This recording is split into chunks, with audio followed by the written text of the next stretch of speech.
Me avisan si podemos empezar, si me escuchan, si están viendo la pantalla completa. Buenas noches, doctora. Se le Buenas escucha, noches. se ve su pantalla y podemos dar inicio. Muy bien. Empecemos entonces. Vamos a continuar tras el breve repaso que hemos hecho, aplicado ya al inicio de las patologías, tiroideas o enfermedades tiroideas. Nos habíamos hecho como un esquema. Este esquema un poco traduce lo que vamos a hacer cuando nos estamos enfrentando al paciente. Evaluar en búsqueda de las alteraciones funcionales, es decir, hacer un interrogatorio clínico al paciente de antecedentes, medicamentos, signos, síntomas por los que probablemente puede estar acudiendo a la consulta. O el paciente no tiene signos, síntomas, salvo que venga porque, o casualmente, o porque evidencia durante su ausencia, su aseo, por ejemplo, que suele ocurrir eso, que algo le está pasando, hay una masa cervical que le llama la atención y ese puede ser el motivo de la consulta, no porque tenga astenia, adinamia, hipersomnia, no, porque venga claramente porque tenga una masa cervical. Entonces, eso va a constituir la alteración estructural por la que acude el paciente. Pero nosotros tenemos, aunque venga por una alteración estructural evidente, o sea, una masa cervical, nosotros tenemos la obligación de hacer una historia clínica completa en búsqueda de alteraciones funcionales asociadas o no a alteraciones estructurales. Entonces, al finalizar nuestra elaboración de nuestra historia clínica, tendremos la capacidad de decir, a mí me parece que este paciente no tiene disfunción tiroidea. Está funcionando bien su tiroides, porque no le encuentro esto, porque no hay esto, porque no hay lo otro, que es lo que vamos a revisar ahora. O por el contrario, decir, este paciente a mí me impresiona que tiene esto, esto, esto, por lo que pienso que puede estar hipertiroideo. O por lo menos tengo que descartar esa posibilidad. O lo contrario, hipotiroideo. La clínica, por tanto, es fundamental para la evaluación de estos trastornos funcionales. Y el laboratorio nos ayudará a confirmar. Yo les decía en la práctica esta mañana a los muchachos, a sus compañeros, la clínica es poderosa. O sea, no puede venir un laboratorio y imponernos un disturbio funcional tiroideo cuando el paciente, vamos a poner un ejemplo, el paciente no tiene taquicardia, no ha perdido peso, no tiene sudoración, y el resultado es que la T3 y la T4 están altas. Entonces, ¿dónde está la clínica que corrobore ese estado de hipertiroxinemia? No hay. La clínica es poderosa. O hago repetir esos laboratorios o cambio de laboratorio, ¿no? Porque para mí el elemento clínico va a ser fundamental. Lo mismo con las alteraciones estructurales. Ojo con esto, porque que yo no palpe tiroides, y ayer lo hemos dicho, es normal que no palpe tiroides. O que tenga una tiroiditis de Hashimoto con atrofia tiroideal, no voy a palpar tiroides. Entonces, no necesariamente la alteración estructural de la tiroides la puedo palpar o visualizar, no necesariamente. Hay cosas súper evidentes y ayer veíamos la agenesia tiroides, un neonato con signos de sintomatología sugerente de que estamos con hipotiroidismo congénito, ¿no? Y ayer también hemos hablado de esta tiroides lingual, que generalmente se hace diagnóstico temprano, en la primera infancia, o bocios de diferente tamaño y diferentes características. Ahí hemos visto un bocio difuso, bocio nodular, multinodular, etc. Y por supuesto, la gran evidencia, ya en el interrogatorio tiene que emerger el hecho de que diga la paciente, a mí me operaron de la glándula tiroidea y nosotros estamos viendo la cicatriz, que generalmente es una media hacia el tercio inferior de la región cervical, anterior e inferior de la región cervical. Entonces, lo primero que vamos a preguntar es eso, ¿no? Y una vez que hemos concluido ambos elementos en el interrogatorio, vamos a tener pues la capacidad de poner, ¿tiene bocio? ¿No tiene bocio? Por ahí no tiene bocio, le sacaron la glándula y resulta que está tomando hormona tiroidea en exceso y tiene hipertiroidismo iatrogénico. Todos estos elementos los vamos a asociar y vamos a hacer nuestra impresión diagnóstica. Podemos llegar a equivocarnos. Yo, nódulos de 0,5 centímetros en una glándula cuyo lóbulo tiene 3,5 centímetros, no puedo no tocarlo, salvo que esté en el istmo y sea una persona de estructura longilínea, con cuello delgado, lo puedo ver, esa del istmo. Pero si no, probablemente ni pueda ver si hay nódulos muy pequeños, ni los pueda palpar. Entonces, todas estas alternativas tenemos, todas estas posibles combinaciones e incluso más. Entonces, esto tenemos que hacer y basado en esto, pues en este caso, por ejemplo, pediré una ecografía tiroidea. Por supuesto, pediré T3, T4, TSH. Por supuesto que pediré porque clínicamente mi impresión hipertiroidea, ¿verdad? En este caso, sí pido seguro. Generalmente, que estoy señalando concretamente, puede ser que yo no lo palpe. Puede ser, y puede ser un hallazgo casual por otra causa. Vamos a revisar mañana un caso clínico de eso, que por otra causa llegaron a la región cervical y se enteraron que tenían nódulos tiroideos. Al interrogatorio clínico no tiene ninguna evidencia de disfunción tiroidea, entonces es un hallazgo incidental de nódulos tiroideos que no conforman bocio, no agrandan la glándula, son chiquititos, y la paciente está eutiroidea. Y si estos nódulos no tienen signos de malignidad, probablemente lo dejemos en observación y lo hagamos que vuelva en 6 meses y lo controlamos. Entonces, esto es fundamental. Esto vamos a obtener de la primera entrevista, del interrogatorio, de la confección adecuada de una historia clínica, con complemento, por supuesto, laboratorios y ecografía. Perfecto. Entramos en una de las disfunciones.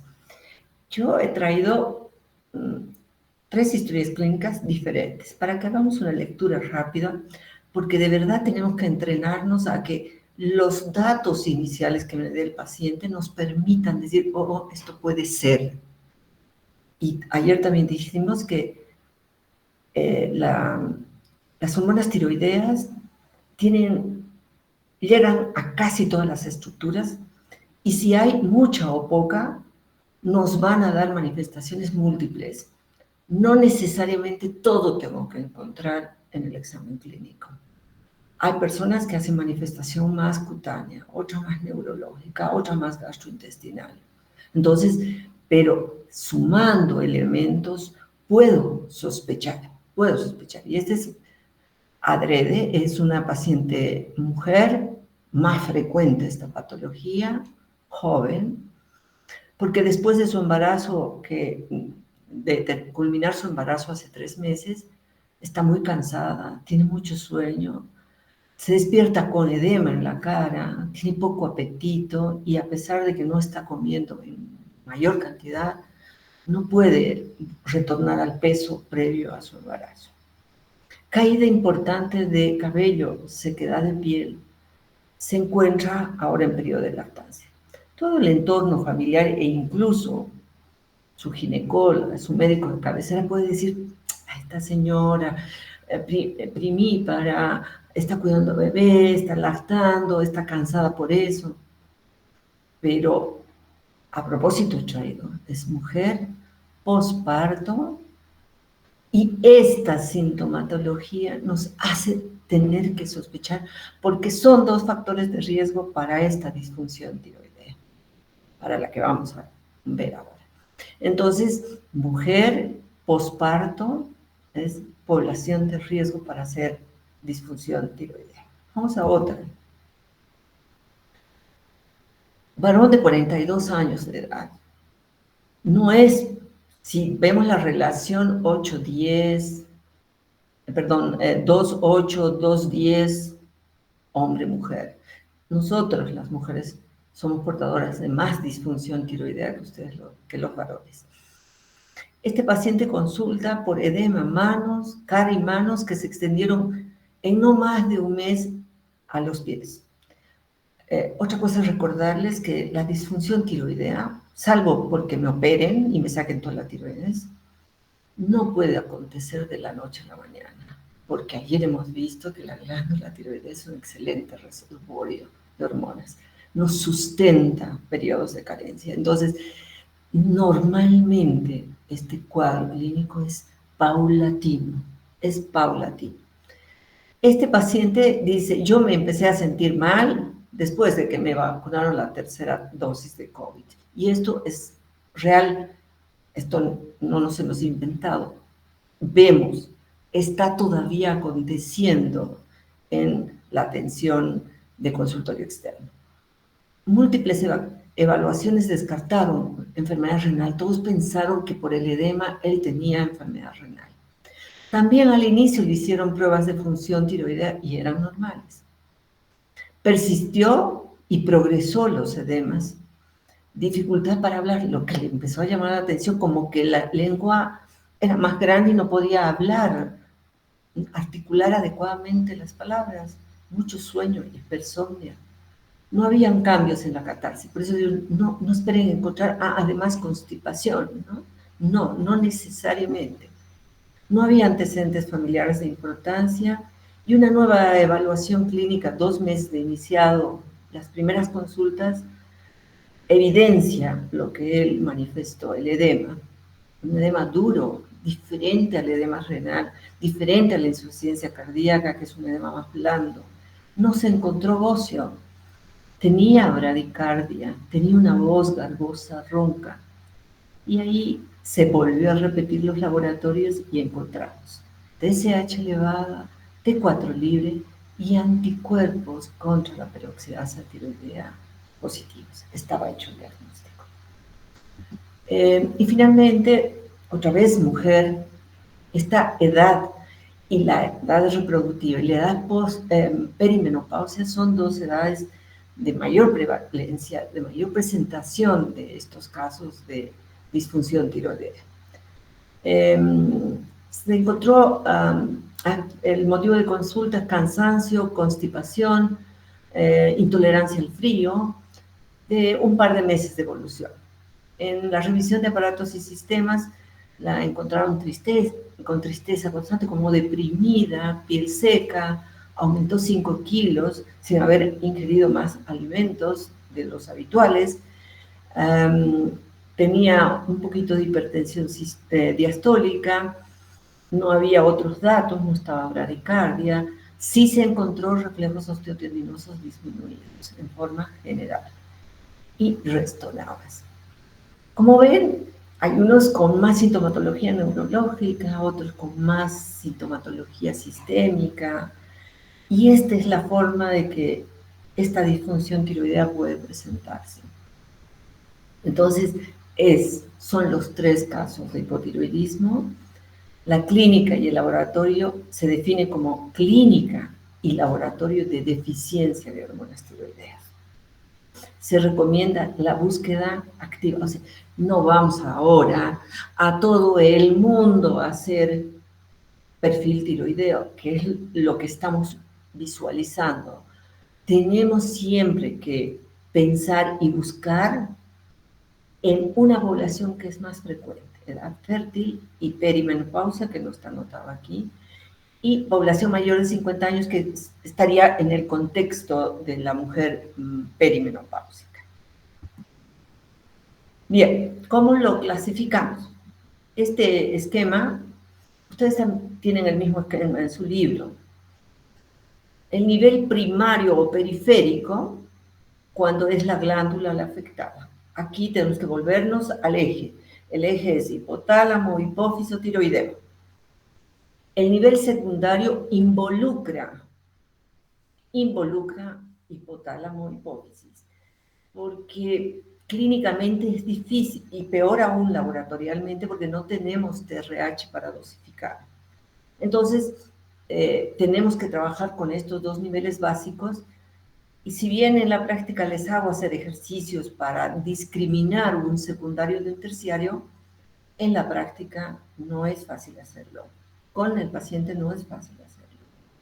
Y las imágenes revelarán después si es secundario o es terciario o es en el hipotálamo. Y la historia clínica también aportará datos respecto a poder localizar los hipotiroidismos que nosotros llamamos centrales. Estos primarios de la glándula, o llamamos también periféricos. Si tomamos en cuenta el tiempo en cuando se presentan, tenemos hipotiroidismos adquiridos, un ejemplo, por ejemplo, tiroidectomía total. Otro ejemplo, tiroiditis de Hashimoto. Aunque tengamos la condición genética, pueden pasar 30 años y la paciente va a estar eutiroidea y bajo ciertas circunstancias va a eclosionar la enfermedad. Ese es lo llamamos como adquirido. Y congénito, el que hemos visto ayer, agenesia tiroidea, básicamente. Es el neonato con francos signos de hipotiroidismo por ausencia de la glándula. Y la severidad, o sea, de acuerdo a cuán hipotiroideo podemos estar viendo al paciente. O en este caso, no tenga signos ni síntomas de hipotiroidismo, lo calificamos como subclínico, porque no estamos evidenciando clínicamente datos, o sea, signos y síntomas de hipotiroidismo. Dentro de los que sí son evidentes, que volvemos a repetir, que se lo llama así, ahora nosotros hipotiroidismo congénito, porque si a este niño no hacemos un diagnóstico temprano, el déficit neurológico que queda, que es irreversible cuanto más tardemos, llevó a usar este término para designar un hipotiroidismo neonatal, ¿no? O hipotiroidismo congénito. Mixedema, usamos ese término para el estado severo de hipotiroidismo. Y esto que generalmente lo ven en las terapias intensivas, pacientes internados crónicamente con enfermedades caquectizantes o enfermedades por neoplasias, por ACVs, estos son eutiroideos, pero tienen una hipoproteinemia importante que pueden falsamente parecer laboratorialmente como si tuvieran un hipotiroidismo. Entonces tomamos en cuenta esto: central, periférico, adquirido congénito. De las clínicas, el mixedema, que lo vemos cada vez menos, cada vez, por suerte, porque estamos pensando tal vez precozmente en la enfermedad y diagnosticamos más temprana en estadios clínicos no tan severos como este. Y esto sí, con relativa más frecuencia, y vamos a ver cuándo sospechar y cuándo medicar también un hipotiroidismo subclínico, ¿ya? Porque muchas veces, sobre todo en los adultos mayores, un hipotiroidismo subclínico muchas veces es vigilar, volver a ver al paciente y nada más. Bien, vamos a ir a los de nivel primario. Vamos a ver, cuando la glándula es la enferma, esta cicatriz es la habitual cicatriz de abordaje para una tiroidectomía. Yo sé que le sacaron la glándula tiroidea. Esta es una enfermedad de la que vamos a hablar un par de cosas más, porque hoy es considerada la enfermedad, la causa más frecuente de hipotiroidismo primario o hipotiroidismo periférico, como quieren llamar. No, esta es la causa.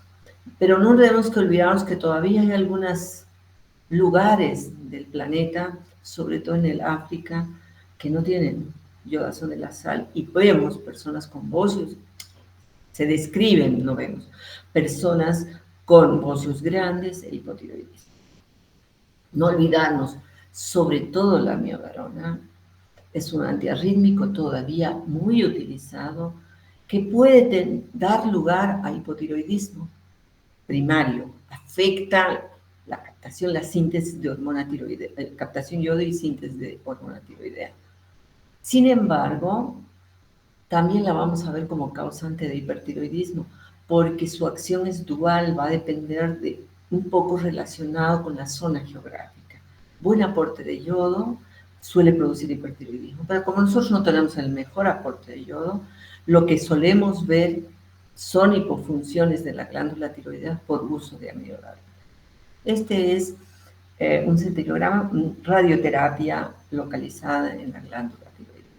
Entonces, estas son tiroidectomía, tiroiditis de Hashimoto, déficit de sal, uso de ciertos medicamentos, radiación de la glándula tiroidea como causas de hipotiroidismos primarios.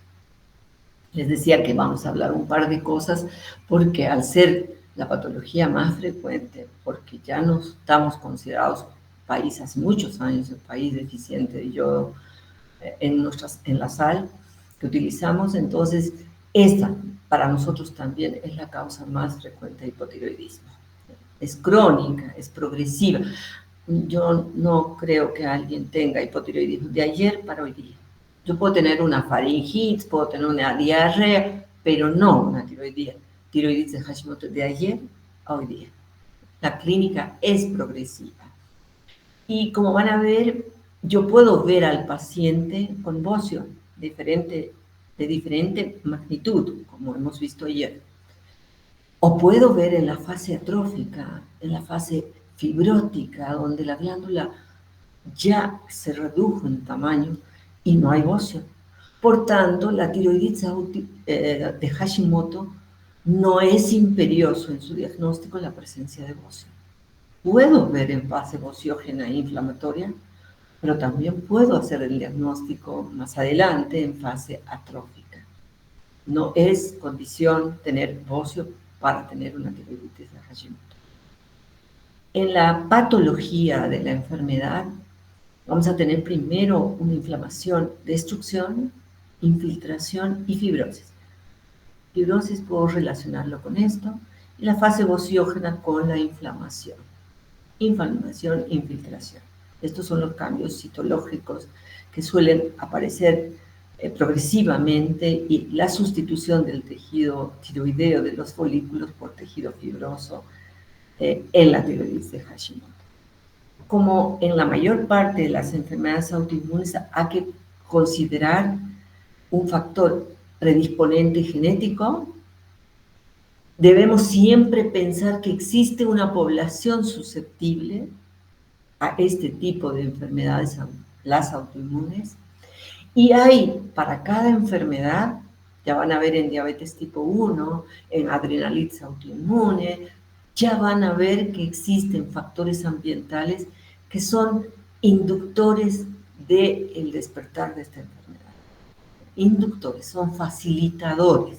Yo tengo una alteración genética que está relacionada con otras enfermedades autoinmunes, pero que además específicas, el polimorfismo del CTLA4 y el PTN222, son alteraciones genéticas que se asocian más frecuentemente al desarrollo de diabetes.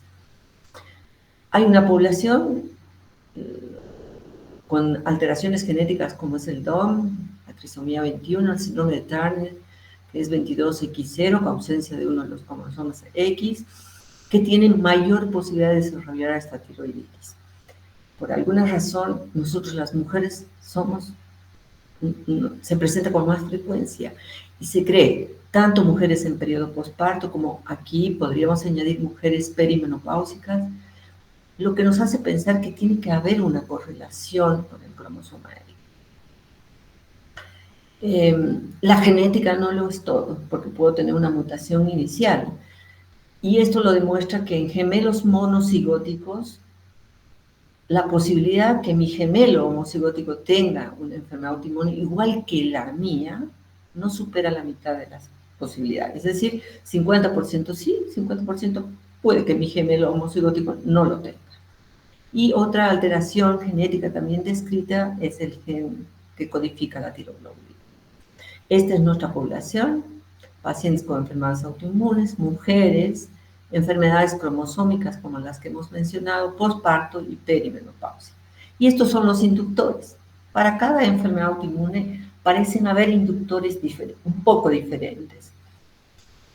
Si yo voy de una población donde tengo un aporte como el nuestro, mediano-bajo, a un lugar donde hay gran aporte de yodo, ese pool excesivo que estoy recibiendo porque estoy viviendo ahora en una ciudad costera, puede ser el causante.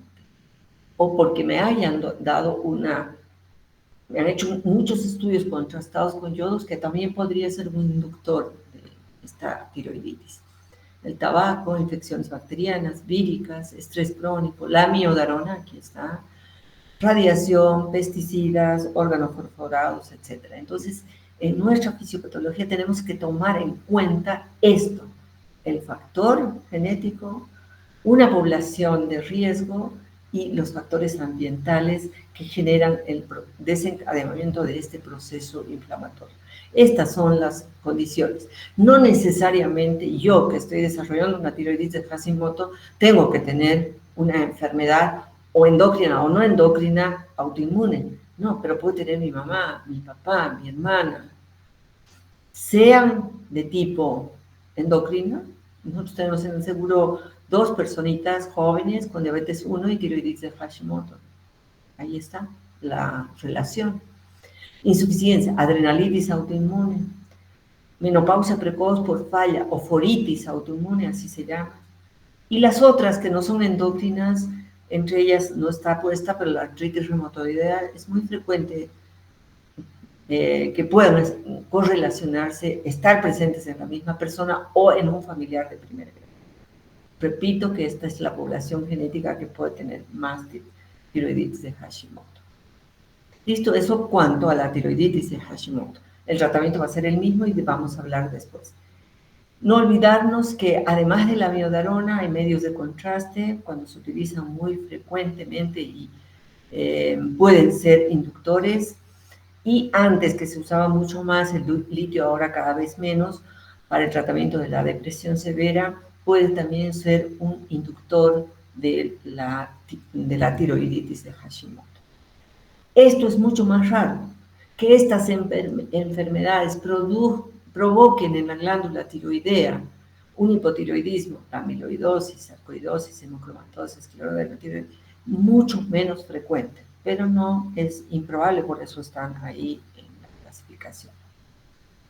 Todos los que hemos hablado hasta ahorita, tiroidectomía, radiación de la glándula, tiroiditis de Hashimoto, condicionan hipotiroidismos definitivos. Me sacaron la tiroides y listo, no se repone eso. Y me van a dar un hipotiroidismo definitivo. Me irradiaron mi glándula porque tenía hipertiroidismo y me la aplacaron con eso. Voy a tener un hipertiroidismo definitivo para el resto de mi vida. Y tengo que tener mi reposición hormonal el resto de mi vida. Pero también hay hipotiroidismos, o sea, afección tiroidea que condiciona hipotiroidismo transitorio, que muchas veces ni siquiera requiere medicación, como es esta, la tiroiditis subaguda. Esta es una inflamación tiroidea de origen viral. Exquisito dolor en el área tiroidea. Historia de 2-3 semanas previas de una infección orofaringea, una gripe, una faringitis. Mira. Esa es la historia. Y queda un dolor cervical medio inferior, exquisito, que aumenta con la deglución, que duele y se extiende hacia los pabellones auriculares, pero es autolimitada. Esta puede provocar inicialmente un hipertiroidismo transitorio porque la inflamación expulsa todo el almacén de hormonas tiroideas, genera hipertiroidismo. Después de unas semanas mejora el paciente, pero ya no hubo formación de hormona tiroidea en ese periodo inflamatorio y el paciente queda con hipotiroidismo transitorio. Esta tiene la peculiaridad de recuperar íntegramente su funcionalidad pasado el proceso infeccioso. Y en 6-8 semanas ese paciente está recuperado. Lo único que le dimos, antiinflamatorios. Y hacemos seguimiento, por supuesto, ¿no? Eso es una tiroiditis subaguda. Una silente, su nombre dice, es una tiroiditis transitoria y no dolorosa, a diferencia de este que da un exquisito dolor. Y es claro, quien tiene una tiroidectomía, una cicatriz ahí que dejó de tomar y empieza con sintomatología, se había olvidado que tenía que tomar el resto de su vida hormona tiroidea. Y entonces el interrogatorio, el examen, la confección de una historia clínica va a ser claro para abordar reiniciar el tratamiento y paremos de contar, listo, ahí terminó todo. Restituimos, por eso decimos transitoriamente, hasta que nos dimos cuenta el paciente y nosotros que había sido que dejó de tomar medicación. Bien, esas son los hipotiroidismos más frecuentes, unos definitivos, otros transitorios, y son primarios, involucran a la glándula tiroidea. Los secundarios o centrales, puede ser hipofisiario o puede ser más arriba, hipotalámico, donde emerge la hormona liberadora de tirotrofina, ¿no? Ahí está. La causa, si yo tengo un tumor que está comprimiendo, no es funcionante, solo comprime, ocupa espacio y impide la producción. Si es hipofisiario, va a impedir la producción de TSH, hormona estimulante de la tiroides. Y si es más central, va a impedir la producción de TRH. Una hipofisitis, más raro, vamos a tener un cuadro clínico medio errático, fiebres que ceden, que vuelven a aparecer, puede haber compromiso de toda, un panhipopituitarismo, no solo un hipopituitarismo si es una mujer o un varón joven, vamos a empezar a ver también sintomatología que involucra al área gonadal. Si irradiamos por un tumor la hipófisis, si operamos la hipófisis y resecamos no solo la masa tumoral, sino más de la masa tumoral y comprometemos el área productora de TSH, esas son nuestras causas de hipotiroidismo central. Pero vamos a tener en la historia los datos que nos hacen sospechar que el proceso no es periférico, sino central, ¿ya? Mucho menos frecuente que los hipotiroidismos periféricos o tiroideos propiamente dicho. La clínica, aquí he traído una parte, pero puede ser realmente mucho más de síntomas. Astenia, letargia, tendencia al sueño, intolerancia al frío, enlentecimiento, pérdida de memoria, todas las áreas donde se ve involucrada y donde participa la hormona tiroidea. Ganancia de peso inexplicable, a pesar de que no tiene apetito, estreñimiento, piel seca, uñas quebradizas, ¿no? Trastornos menstruales, no hay nada específico en relación a los trastornos menstruales, aunque generalmente pueden tener un poco más de sangrado, ser más abundantes, eso se llama hipermenorrea, o a veces dejan de menstruar porque se ve involucrada la prolactina, con sobre todo en los disturbios hipotiroidismos periféricos o tiroideos, parestesias y de signos, bradicardia, sequedad, palidez cutánea, borrón, carrereciquia, bradiquinesia, son lentos, macroglosia. Por eso ese paciente en la historia no podía hablar, no sé qué le estaba pasando, no podía hablar adecuadamente, hiporreflexia, que lo tenía, edema facial, periorbitario, edema periférico. Entonces, esto es de lo más variado y no esperemos encontrar todos, pero tampoco vamos a la consulta, la paciente, se me cae el pelo y se me cae, debo tener tiroides, mal. Pero no tiene otra cosa, no tiene otra cosa. Revisamos frecuencia cardíaca bien, textura de la piel bien, no hay estreñimiento. Entonces, no solo por un síntoma, se cae el pelo. Ahora, si es una población de riesgo, es una paciente que tiene artritis reumatoidea, se le cae el pelo, revisar también ciertos medicamentos que puede estar usando para la artritis reumatoidea, que pueden estar induciendo la caída de pelo, pero también sospechar que puede tener una tiroiditis de Hashimoto la paciente. Los laboratorios pueden acompañar al perfil tiroideo clásico de la enfermedad periférica, que es esta, puede acompañar un poco de hipoglucemia, anemia, hiperprolactinemia, hiponatremia, hipercolesterolemia.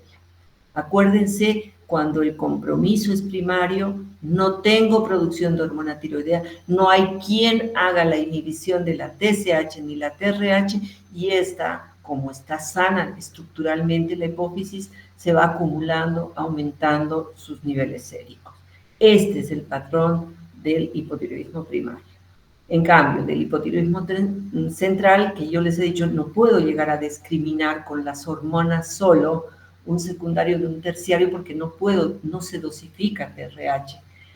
Pero todos los centrales van así, TSH disminuido, T3, T4 disminuido. Aquí es el problema, no tengo TSH, por tanto no puedo iniciar el proceso de síntesis porque la TSH es importante para incorporar a la célula folicular el yodo. Entonces es fundamental. Si no tengo TSH, no voy a poder estimular el inicio de la síntesis de hormona tiroidea. Y este es el patrón de los hipotiroidismos centrales. Dos palabras sobre este estado extremo de hipotiroidismo. Deterioro importante del estado mental. Tiene sobre todo en adultos mayores, generalmente cuando viven solos, mortalidad alta cuando estos pacientes entran en un estado mixedematoso severo en las unidades coronarias o en las terapias intensivas, tienen una mortalidad alta, 30% es una mortalidad alta.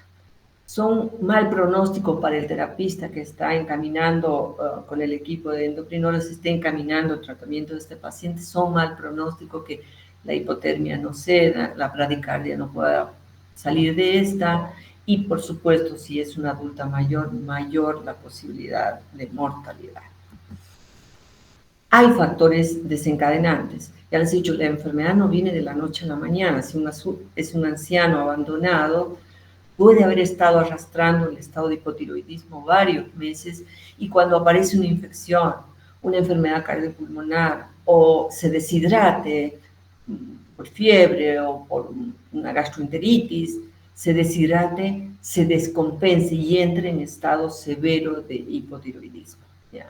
El manejo es multidisciplinario, es difícil, son pacientes generalmente adultos mayores, se da hidrocortisona, no tenemos hormona tiroidea por vía endovenosa en nuestro medio, y lo que hacemos es por la sonda nasogástrica moliendo el comprimido, pero con el mayor cuidado, sobre todo si es un adulto mayor, ¿no?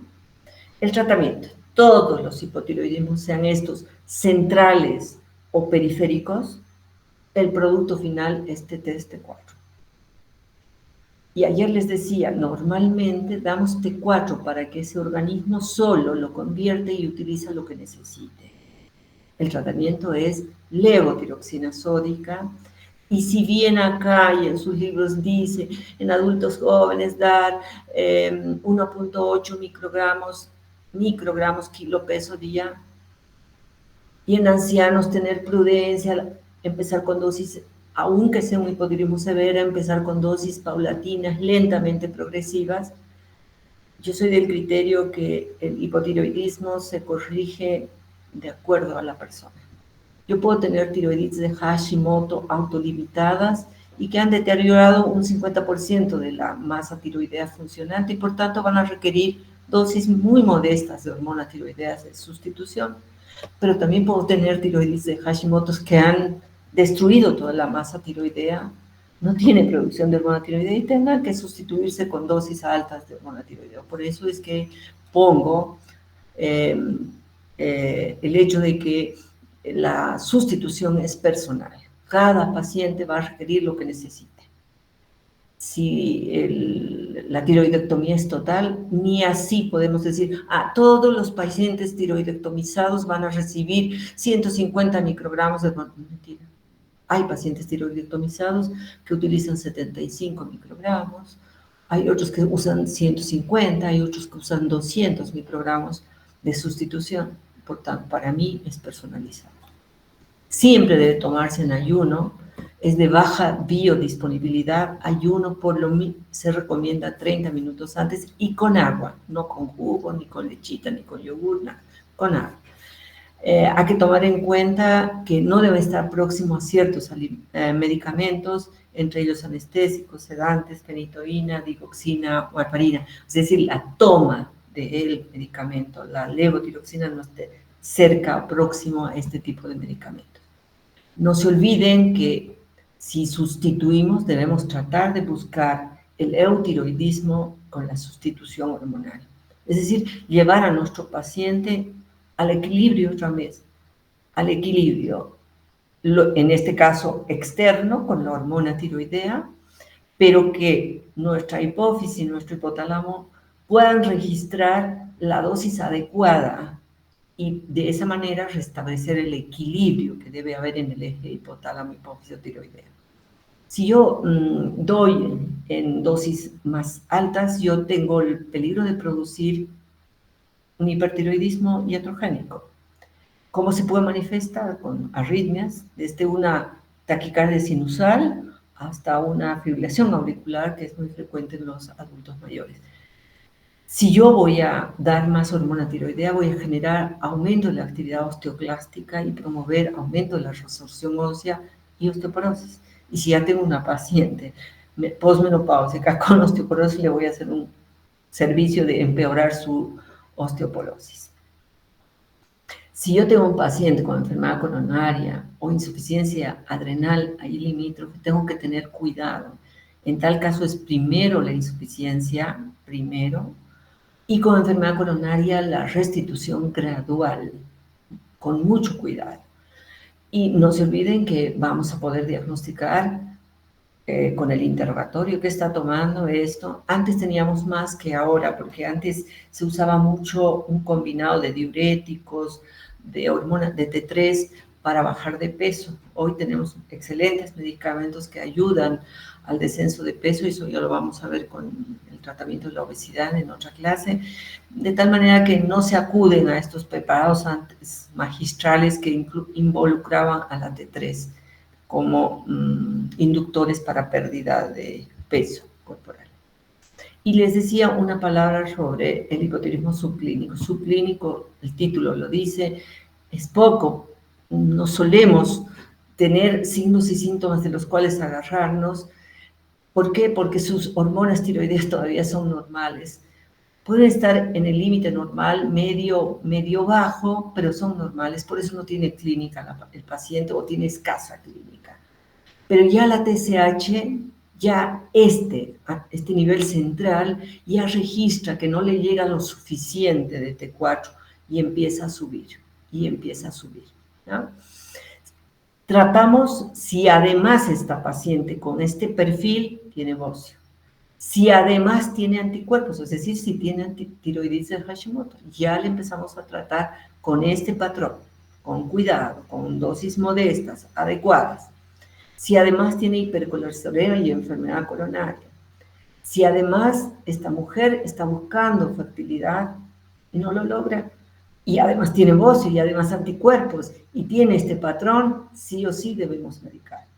Pero lo contrario, si yo tengo una adulta de 80 años con una TSH discretamente alta, con una T4 normal y sin evidencia clínica, a veces es mejor verla otra vez en 3 meses, repetirla, verla cómo está y ver si esto ha seguido progresando, tomaremos o no la decisión de iniciar su tratamiento sustitutivo. Listo. Eso en cuanto a hipotiroidismo. ¿Quieren que sí? O sea, podemos seguir y en uno solo las preguntas, porque ahora nos vamos a ir a la otra vereda. Hoy tenemos que terminar esto. La otra vereda puede manifestarse así, presentarse de la siguiente manera. Escucho sugerencias. Seguimos adelante y al final. Sigamos, doctora, por favor. Perfecto. Entonces, vamos. Esta es la otra vereda. Todo lo que hemos visto ahora es la hipotiroidismo. Sin duda, más frecuente que lo que ahora vamos a ver. Esta es una paciente, otra vez mujer, porque ya le he dicho, es la mujer en la que se presenta más frecuentemente esta patología. Cualquiera, hiper o hipo. Consulta por pérdida de peso. No cambió su dieta, no se está cuidando para bajar de peso. Bajó 6 kilos en 3 meses. Fatiga fácil a caminatas moderadas, debilidad muscular. Al subir las gradas siente que se fatiga, que le falta fuerzas. Y hay además palpitaciones. Antes no le pasaba eso. Nota también que antes tenía una frecuencia de deposiciones 1 cada 2 días. normal de consistencia, pero actualmente hasta 2 veces al día. No está con diarrea, pero sí aumentó la frecuencia de deposiciones. La familia observa cambios oculares, le llama la atención. Y como referencia, como antecedente familiar, la mamá tiene enfermedad tiroidea, no sabe el apellido de esa enfermedad, lo único que sabe es que no la operaron y que toma hormona tiroidea. Probablemente la mamá tenga una tiroiditis de Hashimoto. Y a esta, que es la hija, le tocó el otro disturbio. Todos estos síntomas nos están sugiriendo algo, ¿verdad? Esta es una enfermedad, aunque no es tan frecuente como una tiroiditis de Hashimoto, pero es muy delatora. Cuando esta paciente entra a la consulta y empezamos el interrogatorio, la miramos, la observamos, no es difícil, pensar en esta enfermedad, no es difícil. Entonces, hablamos del hipertiroidismo. Se define así: situación clínica caracterizada por un exceso de la acción de las hormonas tiroideas sobre los diferentes tejidos del organismo. Ojo, que puede ser porque le están dando mucha dosis de hormona tiroidea y le sacaron la glándula tiroidea y la repusieron. A eso también, a esa situación también se llama, no, a esa situación también podemos llamar con este término, hipertiroidismo, en ese caso, iatrogénico, ¿verdad? Bien, vamos. Otra vez, para entrar en el tema y en la clasificación, igual que en el hipotiroidismo, vamos a tener los hipertiroidismos periféricos, ¿ya? Y los hipertiroidismos centrales, que son mucho más raros, ¿no? De estos centrales que cursan con TSH aumentada, centrales o secundarios, todos los que están, ya sea con TRH alta, con TSH alta, van a lograr un estímulo excesivo de la glándula y ponerla al paciente hipertiroidea.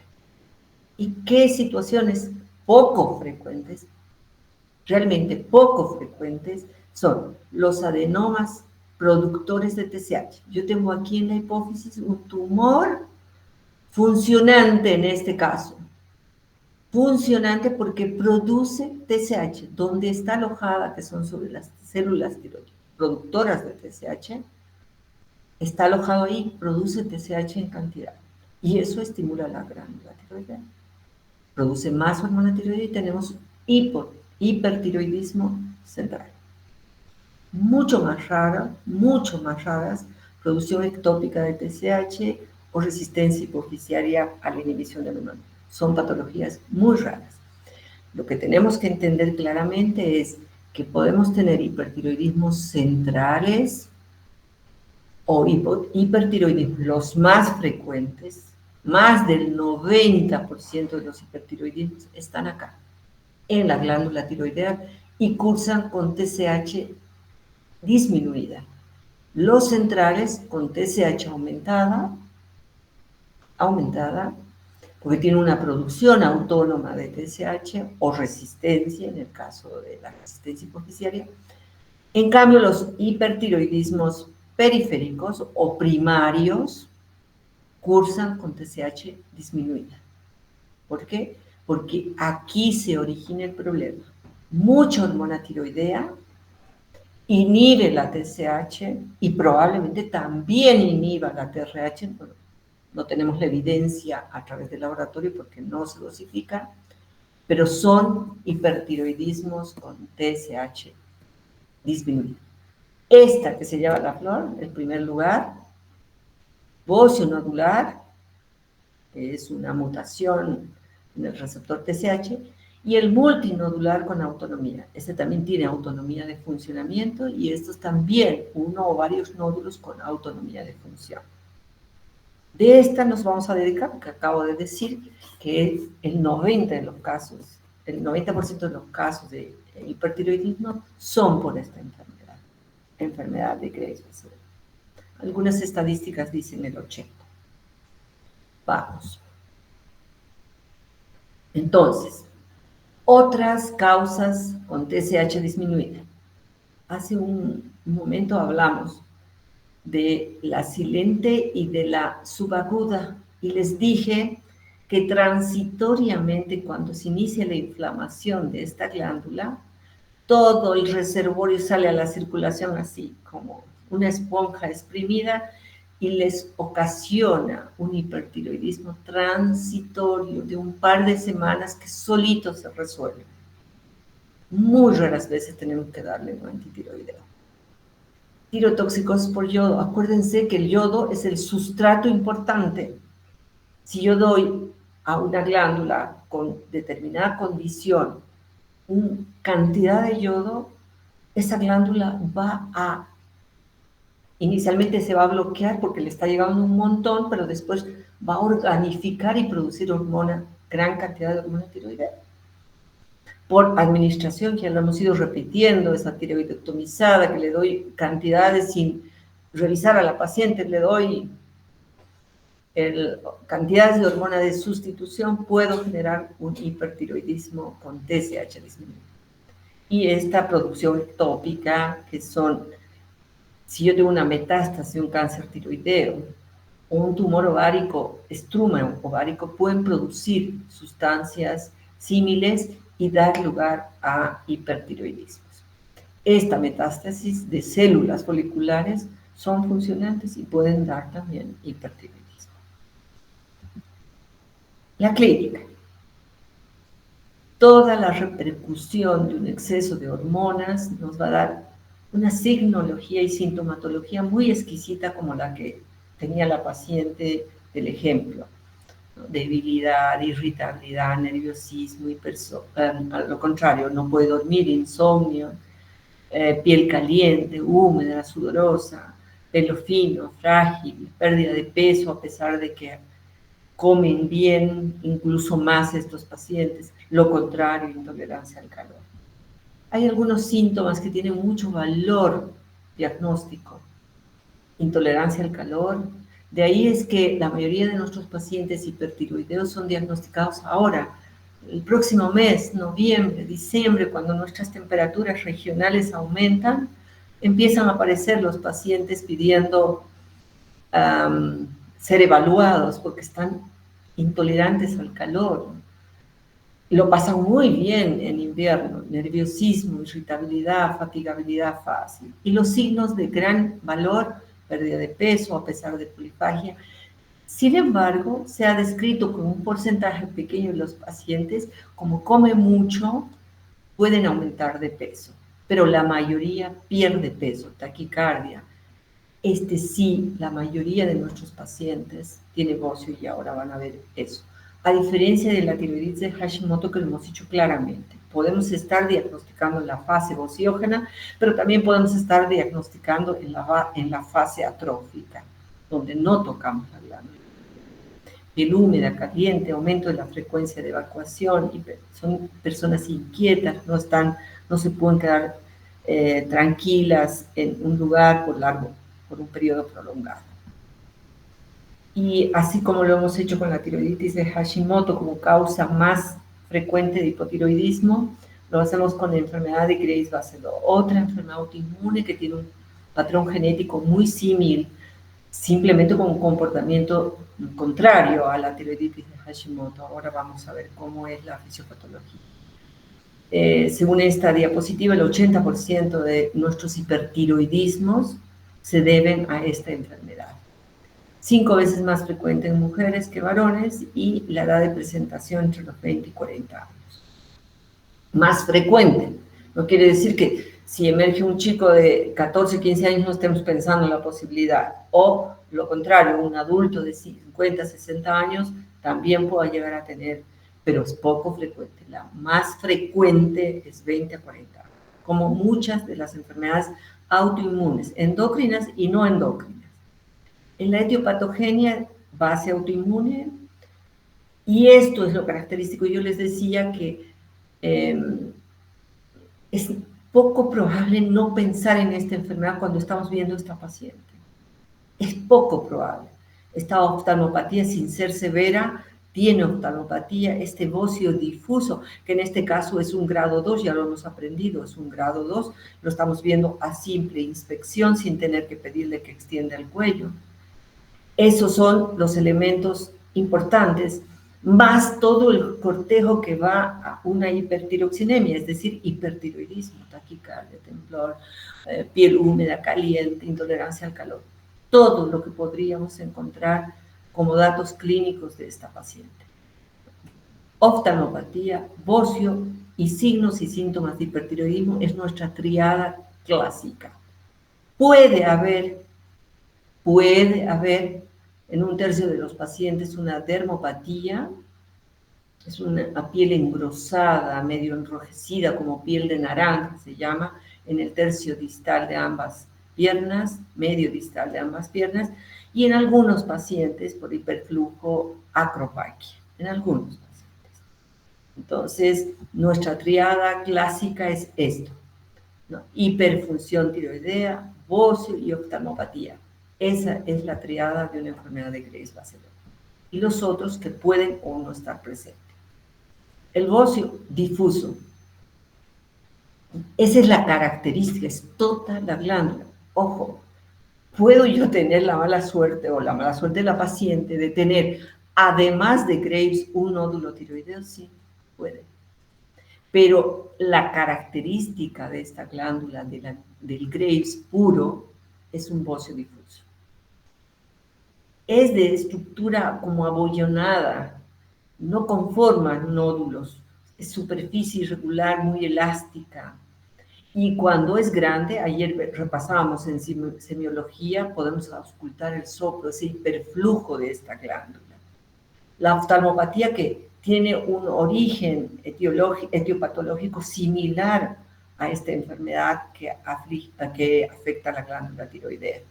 Mirada fija, vamos a ver que hay diferentes formas de presentarse, desde una leve hasta una severa oftalmopatía, y este puede no estar presente y tiene las características que hemos descrito. Esta es la fisiopatología. Una vez más, la base genética es muy similar, por eso en la historia clínica que hemos presentado tenemos una mamá con probable tiroiditis de Hashimoto, porque no la operaron y recibe hormonas tiroideas, y la hija con enfermedad de Graves-Basedow. Entonces, ¿por qué? Porque está ubicada la alteración en el mismo lugar. Y como todas estas enfermedades, hay desencadenantes. El tabaco, el estrés, algunas infecciones también son desencadenantes de estas enfermedades, de esta enfermedad en concreto. Entonces, ¿qué es lo que acontece? ¿Qué acontece? El gráfico lo dice todo, ¿no? Se activan los linfocitos T helper y producen interleuquinas que inflaman y producen de esta manera una inmunoglobulina tiroestimulante, mediada por linfocitos. Esta inmunoglobulina lo que hace es desplazar al receptor. O sea, este receptor de TSH tiene que ir, lo desplaza, y esta inmunoglobulina es la que va a ir y provocar el estímulo en la glándula tiroidea. Este gráfico lo resume así. Esto en condiciones normales. La TSH llega a un receptor de TSH, esto en condiciones normales va a facilitar la síntesis de hormonas tiroideas en condiciones normales. Pero no, esta TSH es desplazada por esta inmunoglobulina y empieza a generar en el tejido hiperplasia, por eso hay bocio, y aumento de la producción, estimulando la producción de hormonas tiroideas. Entonces, esto es lo que acontece en esta enfermedad, con un trasfondo de susceptibilidad genética, con factores ambientales que generan esta inmunoglobulina que desplaza a la TSH y genera el estímulo de la glándula.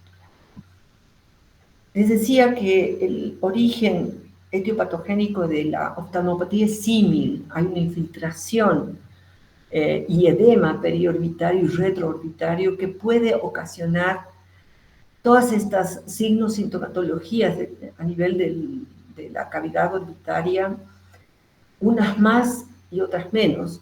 Por eso es que algunos oftalmólogos los clasifican en oftalmopatías infiltrantes y no infiltrantes. Desde apenas signos de retracción hasta pérdida de la visión y afección por la severa proptosis, que es en esta foto, y tracción del nervio óptico que puede llegar a la ceguera del paciente. Les decía que los oftalmólogos y nosotros en la parte clínica decimos estamos ante una oftalmopatía no infiltrativa, sí, retracción palpebral, leve proptosis, un poco de inyección conjuntival, que suele mejorar conforme mejora el hipertiroidismo. En cambio, estas oftalmopatías infiltrativas mejora el hipertiroidismo con el tratamiento antitiroideo y nada. A pesar que el paciente clínicamente está mucho mejor del hipertiroidismo, sigue su curso. Y ahí necesitamos el equipo, trabajar en forma multidisciplinaria, tratamientos con corticoides sistémicos, locales, porque puede la paciente perder la visión. Eso en cuanto a la enfermedad de Graves, la más importante de causa de hipertiroidismo, pero todavía vemos de ahí de tanto en tanto un paciente no con esta magnitud de bocio multinodular que tiene hipertiroidismo. Para hacerme entender muchas veces lo que digo es estos son los hijitos, la madre está ahí y los hijitos ya producen hormona tiroidea. Entonces, ¿qué estamos probando? La sumatoria generando un hipertiroidismo, ¿ya? Este es el bocio multinodular con autonomía. Aquí está en la captación, estas zonas rojas están zonas de están captando el trazador y reflejando zonas de hiperfunción tiroidea. Varios genéticos, varios factores causantes, está involucrado, dicen, el yodo, pero nada en concreto como decir, ya, esta es la causa básica. Y esta es el nodular tóxico. Aquí sí está descrito alteraciones mutaciones en el receptor de TSH y este nódulo tiene autonomía, ahí están viendo en la gammagrafía que tiene, concentra todo el radio, se lo come todo el radiotrazador porque está hiperfuncionando ese nódulo. Este nódulo puede ser palpable, visible, dependiendo del tamaño, ¿no? Y todos estos, Graves Basedow, multinodular tóxico o enfermedad de Plumel, nodular tóxico, cursan con TSH suprimida, T3, T4 aumentada. Una palabrita sobre el apático, que es adulto mayor con síntomas no importantes de hipertiroidismo. Normalmente son atendidos en la emergencia con una fibrilación o insuficiencia cardíaca, y que es la forma en que cuando tengo un adulto mayor con FA o insuficiencia cardíaca, debo hacer un perfil tiroideo para descartar que estemos ante un hipertiroidismo apático, porque no nos da toda la clínica florida que nos da el hipertiroidismo que acabamos de ver. Y la facticia es la que está causada por hormonas tiroideas, que les he dicho que antes se utilizaban mucho más que actualmente. El diagnóstico, si yo sospecho de Graves, yo necesito anticuerpo contra el receptor de TSH para el diagnóstico etiológico confirmatorio, T3, T4 elevadas, TSH inhibida cuando tengo todo este componente y es un Graves, ¿no? Si no es un Graves, yo voy a tener T3, T4 elevadas, TSH inhibida cuando son periféricas, es decir, la glándula la afectada. Hoy por hoy no acudimos para nuestro diagnóstico e inicio del tratamiento a la gammagrafía tiroidea. Una, porque no tenemos acá una cámara que use yodo, y porque no necesitamos, con la ayuda de la ecografía, no necesitamos hacer una gammagrafía tiroidea que siempre involucra una espera. Y yo tengo clínica, laboratorio, y tengo el diagnóstico de hipertiroidismo, tengo que plantearme el tratamiento. Este es el estado extremo de hipertiroidismo severo, así como el estado mixedematoso de hipotiroidismo severo. Este es el estado la tormenta tiroidea. Esta es una emergencia médica. Por suerte no es muy frecuente. También igual que el mixedema tiene una mortalidad alta. Y la causa más frecuente es la Graves-Basedow. Hay que sospechar un paciente que se ha sido sometido a la cirugía en el periodo posparto, con una interacción con presencia de infecciones, deshidrataciones, algo que esté descompensando al paciente puede generar una tormenta tiroidea, ¿no? Este paciente tiene taquicardia severas, arritmias severas, está deshidratado, puede disminuir el nivel de conciencia, entrar en coma. Es una emergencia médica y debe ser internado en terapia intensiva o una unidad coronaria si es que es una arritmia el causante de su internación, ¿ya? Bien, el tratamiento, ya estamos terminando, por favor, aguánteme. El tratamiento es siempre de primera línea el tratamiento médico. Sin embargo, podemos tener obstáculos en este tratamiento médico y tenemos como alternativas la ablación de yodo 131 y la cirugía en algunas circunstancias.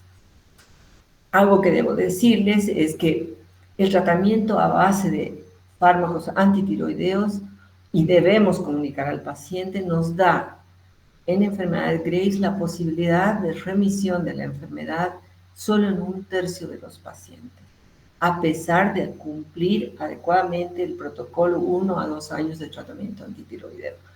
Y eso hay que advertir al paciente, ¿ya?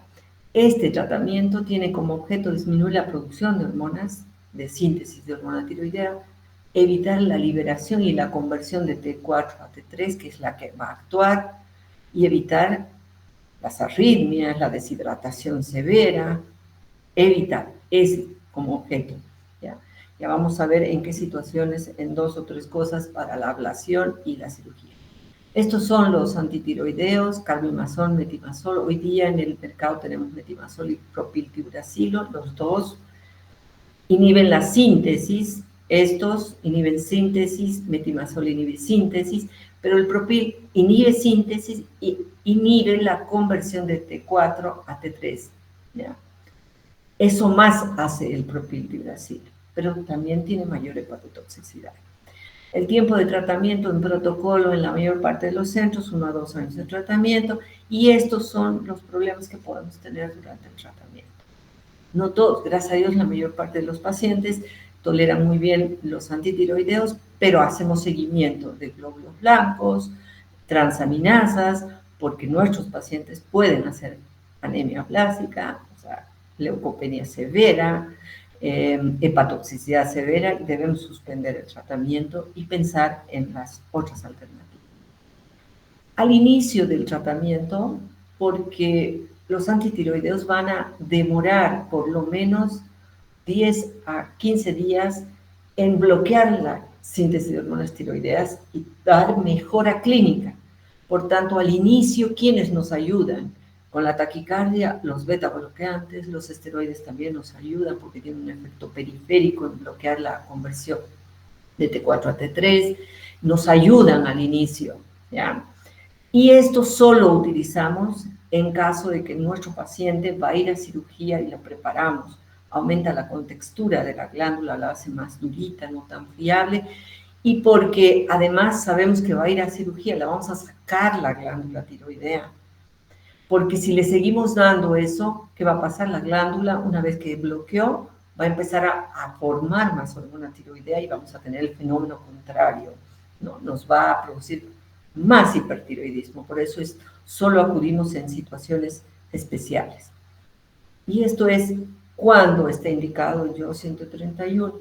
Ahí está claro, recidiva. Es un paciente que no tenemos hipertiroideo, hemos terminado el protocolo 1 o 2 años y otra vez a los pocos meses que hemos suspendido está otra vez hipertiroideo, o aquel que abandona las tabletas fácilmente, se sienta mejor y abandona, no hace el seguimiento adecuado. Entonces es importante considerar la ablación del yodo. Aquel paciente que hace neutropenia y hepatotoxicidad no nos queda otra opción, o esto o lo operamos.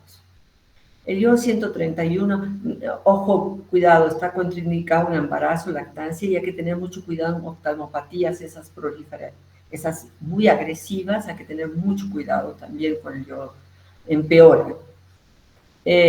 ¿Cómo actúa? Este material radioactivo es captado y organificado por la glándula, provocando una intensa tiroiditis seguida de fibrosis y atrofia de la glándula. Puede, no puede. Yo dijera acá, la mayoría de nuestros pacientes que van a dosis de ablación con yodo 131 terminan hipotiroidea. La mayoría, un pequeño porcentaje, requiere una segunda dosis y un pequeño porcentaje, menos del 5%, queda eutiroidea. Más del 90% de nuestros pacientes que reciben, y eso también hay que advertir al paciente, que va a usar probablemente después de la ablación hormona tiroidea de por vida. Cirugía. Está destinado a ciertos casos. Bocios de gran tamaño. Jóvenes que tienen un bocio multinodular o nodular tóxico, ¿no?, pero de gran tamaño. Alternativa al tratamiento cuando fracasa el tratamiento médico o efectos colaterales o incumplimiento terapéutico. Pero para esto no tenemos aliado radioactivo, salvo que nuestro paciente tenga una oftalmopatía muy severa. Tiroidectomía total. Toda la glándula está afectada por este proceso autoinmune, por estas inmunoglobulinas. Si ustedes le sacan la mitad de la tiroides pensando que lo están haciendo bien porque la otra mitad le va a ayudar a cumplir las funciones produciendo, estamos equivocados, porque esa mitad puede tener otra vez influencia la inmunoglobulina es tiroestimulante y otra vez tener hipertiroidismo. Por tanto, se recomienda en la enfermedad de Graves que sea una tiroidectomía casi total, casi total. Por supuesto, en el bocio multinodular sacaremos toda la glándula comprometida por los nódulos, y en el bocio nodular uninodular la nodulectomía o la hemitiroidectomía. ¿Ya? Eso es, creo, todo, chicos. Si tienen alguna pregunta, estoy aquí. Creo que nos hemos pasado un poquitito, 5 minutos, pero hemos alcanzado a ver estas dos patologías extremas, frecuentes, una más que la otra, sí, pero frecuentes, y que debemos aprender a diagnosticarlas, iniciar su evaluación, conducirlos adecuadamente para que posteriormente se pongan en manos del tercer nivel de la atención especializada. Si hay alguna pregunta, yo sé que esto lo han llevado también en cirugía, o sea que no es tema nuevo, también en patología, entonces no es tema nuevo, simplemente estamos mostrando el punto de vista clínico, básicamente, de estos trastornos tiroideos. Estoy aquí si quieren alguna pregunta.